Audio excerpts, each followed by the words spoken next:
Hello. Hey. Okay, there it goes. Now I think we're live. Good. I forgot to turn my light on again here. We'll just do it. There we go. A little better. Anyway, okay. Hey, so gaslighting. Gaslighting, what is it? I see lots of questions about what is gaslighting, really? What's it for? Why does it happen? What is it? So, it is a form of psychological twists of truth that make a person feel like they question their sanity, that they question their perception of reality, and they question their memories. Okay, so it's a technique that narcissists use to get away with what they're doing, manipulate things and twist truths so that you do not have a chance to have a conversation with them about usually something they're doing or something they are not even aware that you know that they're doing or something like that. It's all full of all kinds of manipulations. And we'll talk about it a little more and you'll understand how gaslighting is affecting you and when it's happening to you. So let me just say real quick that the number one way to respond to gaslighting is gray rock. And there's lots of videos on that. So I'm just going to touch on that for a second. That is, when someone is gaslighting you, there is no point in having a conversation about the thing you're talking about anymore because they have just twisted a truth so badly and they're not listening to you. If they're a narcissist, they are going to do nothing but continue to gaslight until you're so exhausted or they go silent. So at that point, gray rocking, just sitting there listening, saying, yep, okay, and being boring, and knowing that in your head you know the truth, because the more you engage with gaslighting, the more confusing and twisted your own thoughts and your own perceptions become. That's the point of it, and it works. That's the scary thing, okay? So you may feel when you're having someone gaslighting you that you are confused. You may feel frustrated. You may feel anxious and unable to, you're unable to trust anything anymore. You're unable to trust your own perceptions. You're unable to trust your own decision making, okay? So what is gaslighting? Let's look at gaslighting, just break it down really simply into some of the ways that gaslighting can happen. Okay, this isn't all of the ways, and we know that there's so many things that narcissists do to gaslight, but this is some of it. So withholding. Withholding is getting to the point in the conversation where they go silent or stonewalling a particular topic. Say you want to talk about, it could be anything. Say you want to talk about something and it's something that is mildly accusatory of the other person or something that you're questioning about the other person or something that the narcissist really does need to step up and take some accountability for, which we know they won't, right? So say that's happening and they go silent, or they say, I'm not talking about that, or they go, and they walk off, or they completely just won't talk about what you need to talk about. It's stonewalling. It is similar to a silent treatment, only it's only about that particular topic, whereas a silent treatment, they're just silent, go silent for minutes, hours, or days, or weeks, right? This is more like that particular topic is off topic. They aren't going to talk about it. They aren't even going to talk about how they're not going to talk about it. They're just going to go silent or find a way to create a wall between you and them when that topic that you need to talk about is in play. Okay. Another way that people gaslight, narcissists in particular, is countering. I never did that. You never did that. That didn't happen. So when that happens, what happens? You say, of course I did. Of course, I was there, wasn't I? You start engaging. You start engaging with the gaslighting. It's not going to work. They're going to, what are you trying to do here? You're trying to be heard. Narcissists won't hear you when they're in the middle of something they're trying to get away with. They don't hear you anyway, but they really don't hear you when they're trying to get away with something. So that when they're countering you, just the reason to know these things is, number one, to see that this is not healthy communication and it's toxic for you and you should probably step out and away from it. But also, if you know in your head, oh, that's countering, you don't say it out loud, but at least you know what's happening so that you don't have to react to it. Someone starts countering me, I just won't react, right? I'll discuss it a few times and then I'll just let them calm down, because we all do it a little, but a narcissist will do it as a form of manipulation to get away with something, or to not talk about something, or to shift blame onto you for just the sake of doing it, okay? Another form of gaslighting, or another way gaslighting might appear, is denial or forgetting. Why did da-da-da-da-da? Why were you late? I forgot. Why did this happen? I forgot. I don't know what you're talking about. I forgot. Did you blah, blah, blah? I forgot, or that didn't have that. No, it's usually kind of like a straight up denial and then a lot of word salad to throw you off the track. So a lot of words that come at you, and I just talked about word salad the other day, a lot of words coming at you that are off topic, that are misleading, guiding you in another direction, taking you down a different rabbit hole, right? And then you completely forget what you were talking about. That's the point. They want you off the track. So that denial, and then a word salad, and then another thing that they do that is gaslighting is projecting. So they'll project what they're actually doing, that, for example, onto you. I saw you out the other day. I know you're cheating, when you're a person that would like, why would you even think that of me, right? It's because they're cheating, or they're planning to, or they know they will eventually. And so they're setting it up so that you're the bad guy in the first place. Projecting anything onto you. You're selfish. You're this, you're that. That's a form of gaslighting. It's trying to twist your belief system about yourself and twist your mindset about the things you think and feel about yourself so that you believe something completely wrong and horrible about yourself. And therefore, you'll take the blame when something bad goes wrong. If you're always told things like, you're so rude all the time, when you're actually pretty polite, and you start to believe it, oh, I guess I'm rude. If they say something and if you even speak up and say, hey, I need to talk about something, you're so rude. And you think, oh my gosh, I am, because I actually did speak kind of firmly, right? So it sets you up in the projecting, but that's gaslighting, because it's twisting your belief about yourself and your reality truly into something that it isn't. All right. So another thing that they do, and hello to everyone. Sorry, I'm not ignoring you. I'm just blasting through these. Another thing they do is trivializing. So they'll belittle feelings or trivialize situations, making nothing out of something to get away from having to deal with whatever it is that needs to be dealt with. Again, all the gaslighting, well, I'll talk about why and what the power plays that happen, but it twists things enough to where what you've gaslighting in the sense of being, it's not so much when they minimize what you're doing. That's a different form of hurting you. It is more minimizing situations so that it wasn't that big a deal. What do you mean? That didn't happen like that. It was hardly anything. That, you know what I'm saying? If you've been there, you know what I'm saying. Okay, another thing that they do is diverting. They'll change the subject. They'll derail things, jump onto another topic, like the word salad, what I was talking about there.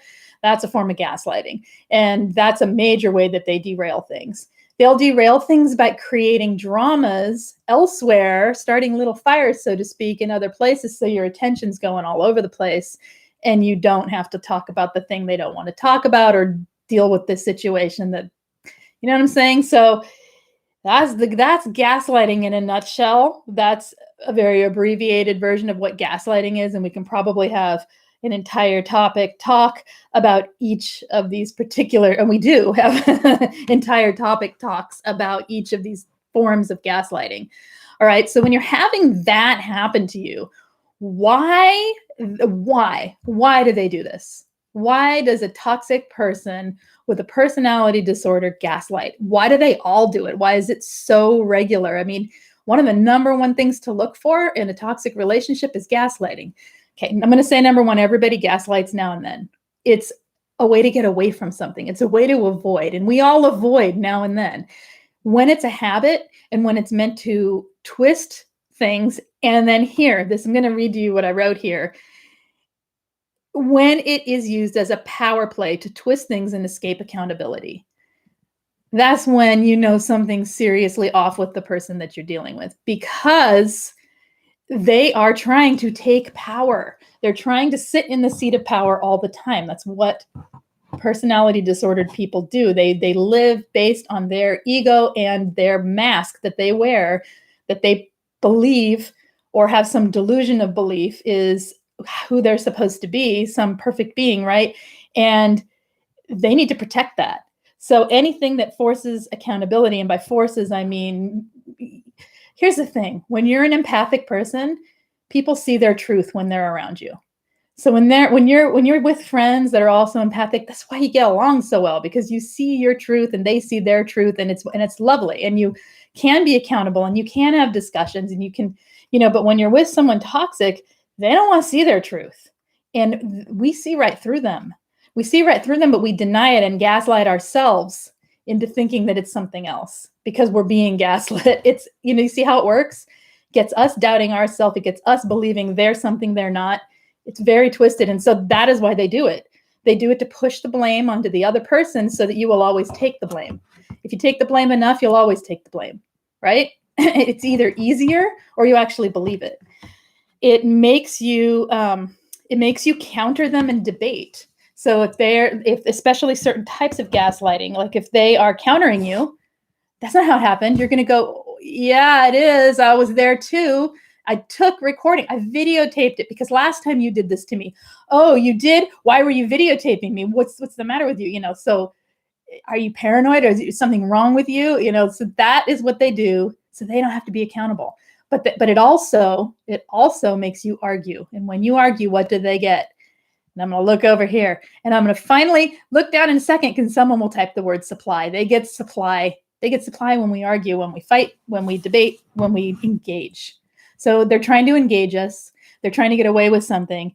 They like the drama, even though they say they don't. And it's basically what it does is it forces a relationship dynamic where they are always in power. You can see why, right? Okay. Okay. Signs. I'm going to read you guys in just a second. I'm going to finish up here and then I'm going to read you guys. So if you have anything you want to talk about in chat, any questions that you have, any Q&As, go ahead and type it in and I'll get to it. I'm going to be kind of brief today, but I'll make time. Okay. So signs in you that you are being gaslit, signs to look for in yourself if you're in a relationship and you feel like something is really off, you're confused, you're wondering, is someone gaslighting me? Is this person gaslighting me? You don't know, okay? You are second guessing yourself and you're in a state of confusion a lot, a fog, a state of not knowing if any decision you make is the right one, not being able to make choices for yourself, not like literally feeling confused. You feel a little like you're going crazy. You feel like people say things like, I can't take it anymore. I feel like I'm going crazy. But when you hear yourself saying stuff like that, and you've never said that before, or maybe you have because you grew up with this kind of thing, yeah, it is difficult to make decisions. You wonder if you're being too sensitive because part of gaslighting, the trivializing part, is telling you you're too sensitive. You're too sensitive. It was just a joke. It's totally just a joke, right? What's the matter with you? You're so sensitive. When you hear that enough times, you start to believe you're too sensitive. When you think you're too sensitive, question it. You might be, but most likely, if you got all these other things, there's something more to it than just you're being sensitive. You apologize a lot, especially to the manipulative person with the personality disorder that you're dealing with. You're always apologizing. You're the one taking blame, accepting blame. You maybe apologize to everyone in life because you're so used to being wrong and told you're wrong. All right. You defend the behavior and make excuses for the toxic person. Sounds funny, but if you've been there, you do, or you have, not everyone, of course, but it happens because at a certain point when the gaslighting's happening, you're actually believing it. So you say, well, they just had a hard day. So they were really grumpy and blah, blah, blah. Or, they had a really hard upbringing. They never learned to communicate. So, we just need to communicate better. I need to take more responsibility to say things more clearly and not trigger the person. And you see, you start making these kind of excuses, something's up. Okay.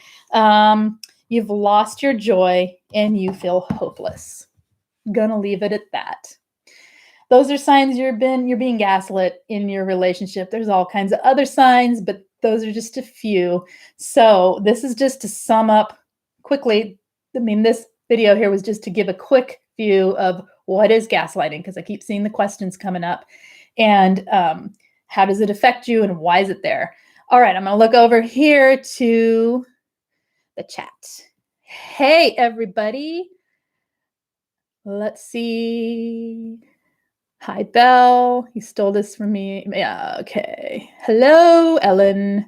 You actually made this one. Well, I actually posted to I actually did post, what do I call it? I sent notifications. Yay. I got so out of sync. I just was like, the only way to do it is just come on. And now I'm getting my groove a little bit here. Hi, Refiner. Those ways sum up your mom. I am so sorry. Growing up with that is very confusing, isn't it? And has it affected the way you relate to others in your life? Is that Refiner Morgan? Is that right? Does it affect the way that you relate to others and the way you yourself, like, is it hard for you to have healthy debate or healthy discussion when it comes to times you have to say more difficult things with people? She tried to make right and was doing much better, and then she got dementia. Oh, that's so sad. It goes out to always trusting your instincts. Yes, you were always right. The narcissist was never a good person with a few bad qualities. They never existed. The good was always in me. Heck yeah. The good is also in a narcissist, them playing and having fun in the beginning. It's them enjoying you, idealizing them. Think about that. When people say, I want it back to the way it was, I want it in the beginning, that was nothing more than the narcissist enjoying you, idealizing them. That's it. That's why they're happy. That's why they're fun. That's why they're all the good stuff, because they're getting supply because you can't see them yet. All you see is the ideal them. So, okay. Let's see. Oh, my vision is getting old. Let's see. It's so hard to read chat. I don't know why. Hello, Bill. Hello, Mystique. Okay, any other questions before we end here? I'd be happy to answer anything. If you have any questions of your own, there's only a few of us in here, so I don't think it's going to get super busy, but excuse me. UNA, hello. Let's see. Has affected your Refiner answers answering me. Yes, it has affected my feelings. However, I feel that I was able to overcome the obstacles from my experiences. Excellent. That's very good. I'm glad to hear that. Took 10 years to wake up. Actually, Angie helped me so much. Yes, she's awesome. Okay, yes. Why do we keep repeating these relationships? I'm sorry you suffered through this. Why do we keep repeating these relationships? Because for a lot of us, this is normal. This is how relationships are. Why would you know different? Why would you? It's like saying, if you have never seen color and you see color, explain it, right? If you're used to things having like only 5 colors, when you see the 6th color, you're like, well, I don't need that. You know, you stick with what you know. You stay with the known because it feels comfortable. You're comfortable in the discomfort, even though it's not really comfortable. Does that make sense? You're used to it. And you're also conditioned to believe terrible things about yourself, that you deserve this kind of treatment. You're also conditioned to, we also know how to handle it. We know how to manage it down, because if you've been doing it your whole life, you know how to manage it down. You can handle it. It's all, for a lot of people, it is less scary staying with someone toxic that they know how to manage down or know how to manage the situation down than it is to think of being on their own, because that's something they've never done and they haven't been taught how to do in a healthy way that, you know, fulfills them. So why do I feel sad after 1 year no contact? Depends how long were you with them, Donna? If it was a short, I mean, it really doesn't matter. Okay. Well, it does matter, but if you were with them a short time and you still feel sad, it could be because you skipped over something when you were breaking the trauma bonds, or you're still doing things. I don't know you at all, so I'm going to just give lists of things. You could be looking at their social 5 years. Well, yeah, that makes sense then. Yeah. So say it's short amount of time, or even that amount of time. You could be here's the things to stop. Stop looking at their social media. Stop listening when people talk about them. If you have to be low contact, like say you have a kid together or you work in the same place or whatever, keep it business only. Keep it related to the topic only so that you're seeing them differently. You're setting a different relationship around them, not a relationship with them, a relationship around them, right? It could be that you jumped over a piece of the healing. In other words, went straight from, working through the trauma bonds to just, if you've missed the piece of healing where you learned how to be with yourself, how to find your joy, how to find your passions in life, how to bring yourself back, how to, you know what I'm saying? If you skipped that part, not on purpose, but because it happens, then it's very possible you would still feel sad about them or feel sad in general. So if it's needed, and if you want to, guys, check out the info in the main description. There's information for the group coaching or coaching. So that's the kind of thing that maybe you want to talk to someone, whether it be me or someone else, about that. Someone that's been there, or someone that knows very well how to get you through this kind of trauma, because I don't want you sad anymore, right? We want to get you feeling good. What are some suggestions to calm our limbic systems after our amygdala gets triggered? Well, first of all, knowing that when the amygdala is triggered, the rest of your brain's kind of offline. You can have enough logic in you to say, my brain's offline, but that doesn't mean it's going to stop the fight, flight, freeze, fawn. So our limbic system, what you're saying there is when we go into panic, we go into anxiety, we go into fight, flight, freeze, fawn mode, right? When you're in that mode, the rest of your brain is doing its thing, but it is not communicating with that. It doesn't communicate with that part of the system. When that part of your brain takes over and the limbic system takes over, you are in it. You are in whatever is behind you that's chasing you is coming, and you are running, or you're turning to fight, or whatever it is. So you step away from the trigger if you can. If you're being re-traumatized, it's different. Let's talk about triggers instead of re-traumatizing. Triggers are like a memory of, or you see something that reminds you of, or it's an anniversary of, or things like that. Being re-traumatized is you're actually dealing with a toxic thing again, whether it be that person or someone new. So that's also toxic. So calming down. So walk it off, shake it off, take some breaths.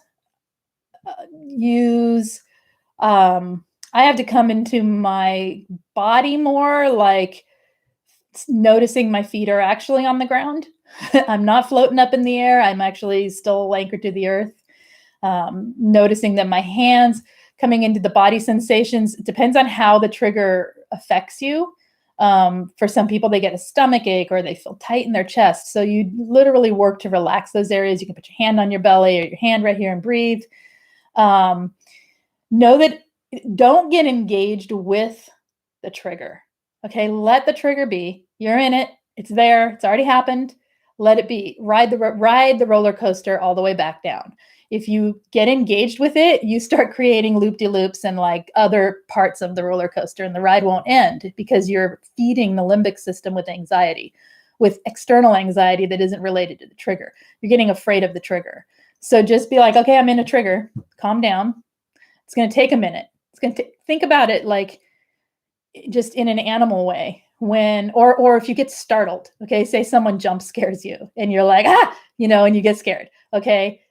It takes about 5 minutes to calm down from that because you have a surge of adrenaline. That surge of adrenaline sends your body into a quick limbic system reaction. It takes a little while because you don't have an emotional response to it. You're actually able to calm down. What's happening when we're traumatized, when we have CPTSD or PTSD from this kind of experience, is we get engaged with the trigger and we start emotionally feeding that trigger. So calm your mind with other thoughts, redirect your thinking, look around you, notice where you are, things like that. So that's some ways to calm down. Let's see. Okay, you're a better person for everything I went through. I like that. Progress, not perfect. I like that attitude, and I think that is when you can get there, when you realize that everything you've been through is actually made you grow way more than if you hadn't been through it. It's a really good place. It doesn't make it easy, but it's a really good place, and it's possible. And most of us eventually get there, right?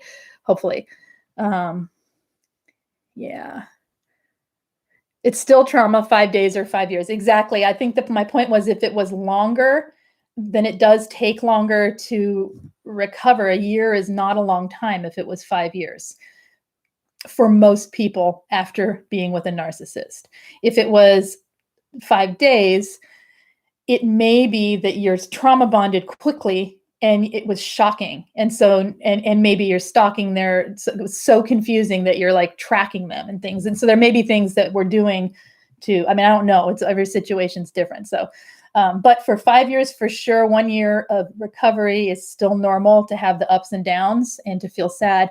So it's a lot of self-care to start, getting through that, and a lot. And now is time, if it's been a year, to start focusing on you and getting your joy back, getting your spark back, finding what you enjoy. Does that make sense? Okay.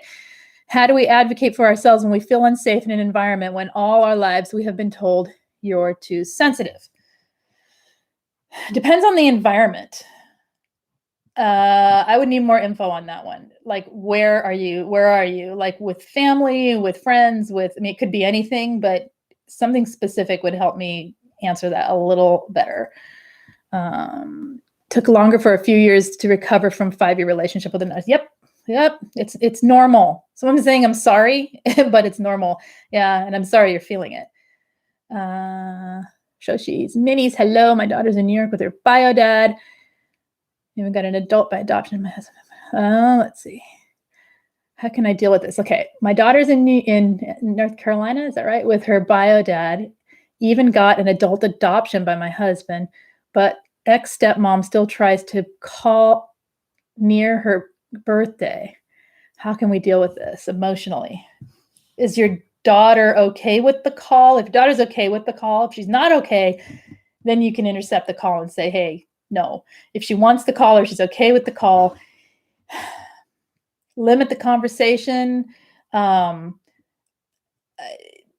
Try to, I think I'm understanding this, like somebody on the outside is trying to interfere, someone toxic. Maybe she's toxic or the bio. Tell me more. I'm actually not clear what the situation is. I think I'm a little confused. Trying to gray rock, finding it difficult. Any tips? Remember, we've talked about this before, Belle, so I'm going to repeat it to you because I think with gray rock, when you're forced to be in a situation and you have no choice and you cannot leave, remember, gray rock is so not a way of life. It numbs you. It is frustrating. It makes you feel like a doormat. It makes you feel like you're not able to be heard. It's horrible. However, it's useful, but to live in it for a long period can make you feel really bad. So do things to journal, do things to release, talk to people, go out on a walk and talk to the trees and the frogs. You know what I mean? Like, just get it out. I don't know what's difficult for you about the gray rock, because that could be anything, but let's just say the tip that helped me the most, that I kind of invented while it was happening, was to name the behavior that the person was doing. So now that we've just had this gaslighting talk, we could say, oh, that's gaslighting, and that would be denial. But you don't tell them. It's not engaging with the narcissist. You're engaging with yourself about the situation. So you're becoming an observer of the abuse rather than a participant in the abuse. Does that make sense? And it's not a long-term solution. It's momentary. And hopefully, as we find our way through it. Yeah. Okay. Let's see. Naming in your head helps. Yes. Okay. Here we go. I'm going back here. I think I missed. Did I miss anything? Oh, no contact. Okay, sorry. You see, it's the end of the day. You're in North Carolina. No contact. I know what that means. Your daughter's no contact with her dad. Oh, ex-stepmom is flying monkeying and triangulating herself in to get information for her husband. I don't know how old your daughter is. If she's old enough to be able to make a decision for herself if she does or does not wish to hear from her. I would honor her and help her to and tell them I'm sorry she doesn't want to speak to you guys, and just be the wall that's between them. Or it sounds like she doesn't want contact with the dad. If she doesn't mind contact with her, I would let her know, hey, just anything you say is going to get back to your dad. So just be careful. And I'd let her have the conversation and then limit it. Just say, if you need a code word to get off the phone, just say the word whatever, and I'll come and I'll say, get off the phone, and I'll help you. So, I mean, it's like supporting her for what she needs because it is her relationship, and I don't know how old she is. So if she's really little, then you make the choice, right? And you can say no if she's no contact, and you can legally do that. You should be able to. It's the stepmom, not the dad, right? Cut all flying monkeys off. Yep, if you can. People who triangulate like that. Oh, it's an adult daughter. Okay. It's an adult daughter. It's upsetting your daughter, but she still blocks him. Nobody should anything. It would be good if she could get her own support for this so that she has someone other than her mom telling her how to manage this. Not that you can't help her and that it's not a good that you help her, but so it's not pulling you in, right? Because she needs to be able to manage this on her own, sadly. She needs to be able to manage her adult relationship with her dad on her own at some level, and you can be there to support her. So I would suggest she get on SPAN or one of the other groups, adult children of narcissists group that we have. And I think the links are in the main comment. I would suggest she go to one of those or talk to someone to help her gain some tools so that she's not being so upset about it. She was adopted by my husband because her bio dad stopped talking to her at 18. Ugh. Well, I'm glad she has him and you, right? And I don't know how old she is, but it's time to maybe have her do just what we're doing, right? She's an adult, right? Sorry, I get too many things in my head. Why places? Oh, okay. Okay. What else we got here? Your next door neighbor is engaging in yelling and screaming at each other. Oh my gosh, I hate that so much. I hate listening to other. Hi, Amanda. I hate listening to other people argue. She's 22. Yeah, it's a good age for it. This is an age for individuation, right? And so individuation both from you and from her bio dad and from, to become her own adult. So that's a good age to maybe, I would talk to her, see how she feels about getting in a support group or something that has people she can bounce ideas off of for how to deal with him that isn't so, entangled with her emotional well-being, right? Someone with a little distance so they can just tell her straight up and she'll be like, whoa, you're saying exactly what mom says, right? Okay.